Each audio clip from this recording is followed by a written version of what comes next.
How do you feel about police across the UK having access to your passport so they can compare your image and likeness with those captured on CCTV, doorbells, dash cams and the like across the country to see whether you fit the bill for one of their crimes, turning the UK essentially into a police state?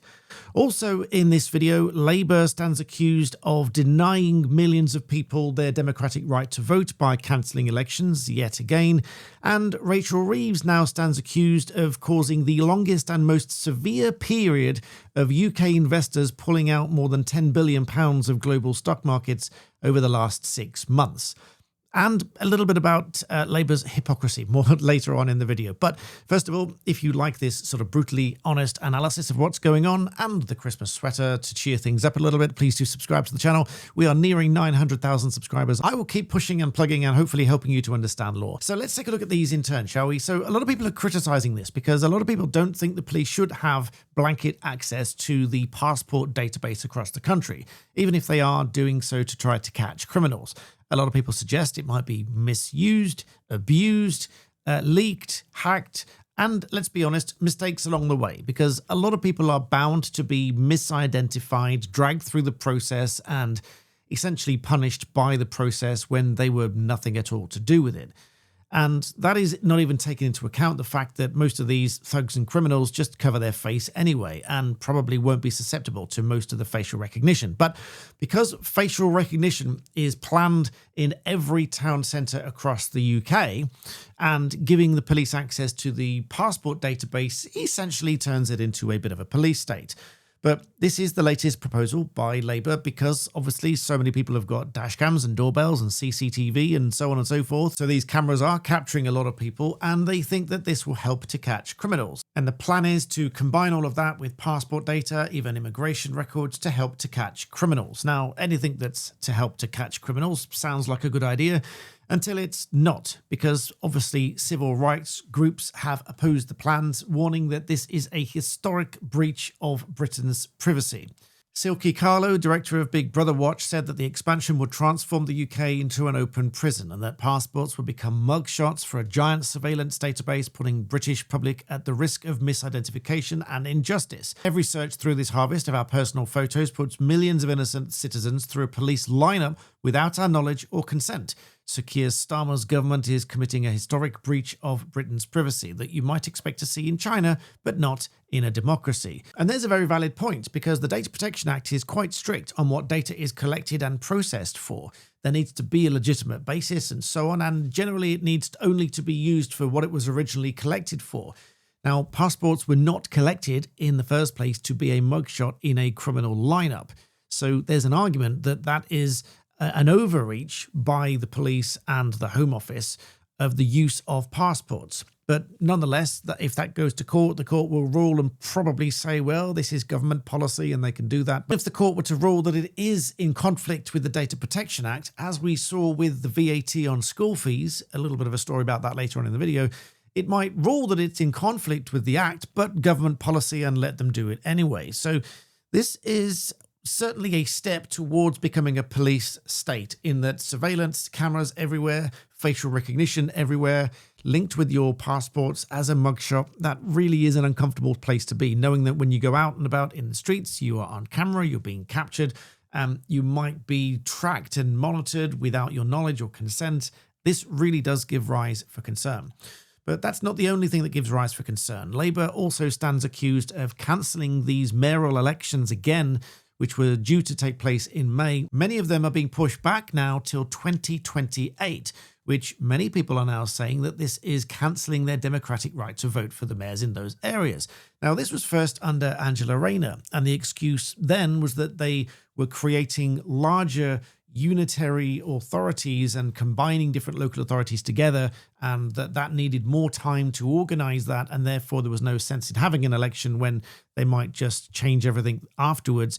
Now, apparently, they say they need more time, but I really can't see what it is they need to do that they can't do in 6 months, and that they say they need until 2028 to do, unless it is true that they are simply cancelling them because they know that they're going to lose in those areas, and they don't want to lose in those areas, and so they are cancelling the democratic right to vote. Of course, this has attracted much criticism. Zia Youssef says this is a blatant attempt to stop big reform wins in May. It's an act of desperate government who are clinging onto power by any means necessary. Labour has proven time and time again that they are not beyond denying democracy to millions of people in order to maintain their cosy status quo. And even if I didn't agree with that the first time round, with the first cancelling or delaying of the elections in May, I would agree with it now, because even if you didn't agree that that was the reason to deny the democratic vote, well, they have that much time. They could do or should really be able to do whatever they need to do by then, and therefore should not need to delay them any further. By delaying them further, I think that should convince you that they are denying people the democratic right to vote, and they know they're going to lose. That's what I think's really going on here. Now, as I mentioned, things are not looking great for Rachel Reeves either. More about that in a minute. But as we're talking about data protection and personal data, it ties in very well with digital ID. Now, I keep coming back to stories on digital ID, and data keeps getting leaked, even from local authorities, as was confirmed in this story here. In Kensington and Chelsea, who confirmed that data had been copied, stolen from its servers and might be floating around on the internet somewhere. They say it was historical data and they've closed it down as soon as they found out, but this keeps happening. Now, it is absolutely critical if you want to prevent identity theft and having someone take out loans in your name, contracts in your name, or even worse, having properties transferred out of your name because they were able to impersonate you, you need to take steps to erase yourself from the internet. Remember, people cannot harm you if they cannot find you. And there is a service that is set up to do exactly that called Incogni, who partners my channel here. If you instruct Incogni, they will contact hundreds of companies and insist and require that they remove your data from their servers, from your name, your date of birth, your address, your telephone numbers, email addresses, who you live with, where you went to school, where you work, even such things as where you shop, what you buy and how often you go there, and all these sort of things. All of that information might be stored and sold and shared all over the place, and ultimately someone might steal your identity. But Incogni will contact them all and help you to remove and erase yourself from the internet and from their servers. It is absolutely critical to avoid identity theft and impersonation. And of course, as a partner to my channel here, you get a great discount, which is 60% off the annual plan using my code BlackBelt, linked in the description below. And you will get access to a dashboard and you'll see how many companies are removing you from the internet. And that will help you to prevent identity theft and impersonation. You cannot imagine the scale of the devastation that might cause to your life. So grab yourself 60% discount using the code BlackBelt, linked in the description below, and you won't regret it. So back to Rachel Reeves and the budget and the market havoc leading up to this budget this month with the £26 billion tax rises, which you won't have missed, certainly if you've been watching my videos. Experts now blame the repeated leaks and drips and drabs of information leaked to the press, and of course the OBR leak of the document an hour early, and all of the about turns, etc., leading up to this budget. They blame all of that for a record withdrawal of £10 billion by investors in the stock market. UK investors pulled out more than £10 billion out of global stock markets over the last 6 months, the longest and most severe period of selling on record. So whilst Rachel Reeves continuously blames Liz Truss for crashing the economy, which is not quite true, by the way, because even the Bank of England now agrees that her contribution was at only half of what really caused the market unsettling at that time. And it is dwarfed really by what's happened since. But experts are now blaming all of the leaks and the U-turns and, of course, Rachel Reeves' budget that's triggered a stampede out of stocks among British investors. October being the record month for ditching stocks, with a net £3.6 billion of outflow. November being the second worst month on record, with £3 billion withdrawn from equity funds. Edward Glynn, head of global markets at Calastone, blamed the unusually long build-up to November's budget, which was punctuated by repeated leaks of possible policies and about turns. And of course, the very bizarre, long-winded announcement by Rachel Reeves on the 4th of November. He says the political narrative has played havoc with UK savers in recent months. Never have we seen such consistent or large-scale selling before.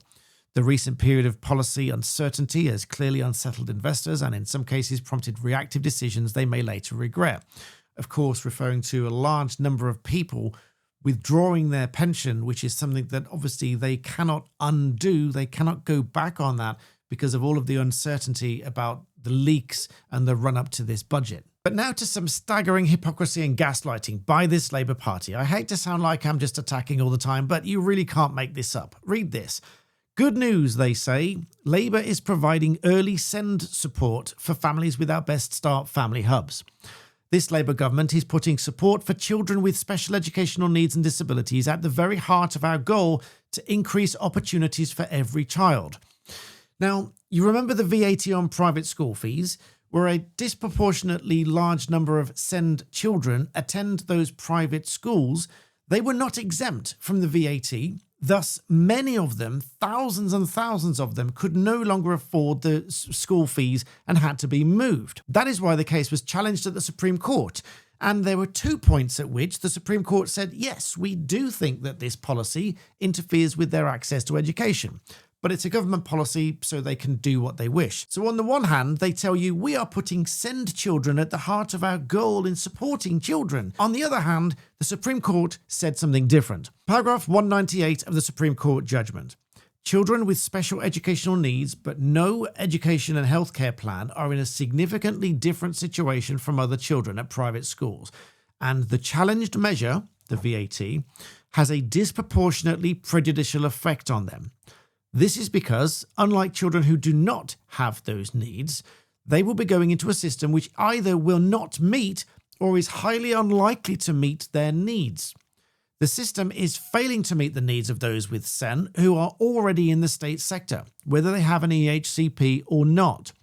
So in black and white, the Supreme Court saying that the Labour government's policy of VAT on private school fees disproportionately prejudicially affects these children who have special educational needs. Even though Labour government is trying to gaslight you to say that they are putting them at the heart of the goal to increase opportunities for every child. The Supreme Court said their own policy works against them. And another paragraph, it was confirmed as well at paragraph 213. The court said we are prepared to proceed on the assumption that a significant number of pupils with SEN but no EHCP who are displaced from private schools into the state sector will receive materially worse provision for their SEN than they do now. In some cases, that provision is likely to be inadequate, at least in the immediate future. So the Supreme Court in black and white spelt out that the Labour government's policy for VAT on school fees has a negative and detrimental effect on SEN children. And despite that, they try to tell you that they are at the heart of the goal to increase opportunities.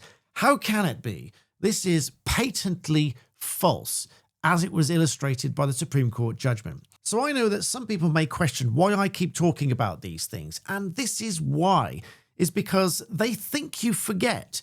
They push this out like they want you to believe that they support SEND children. Well, clearly their policies do not.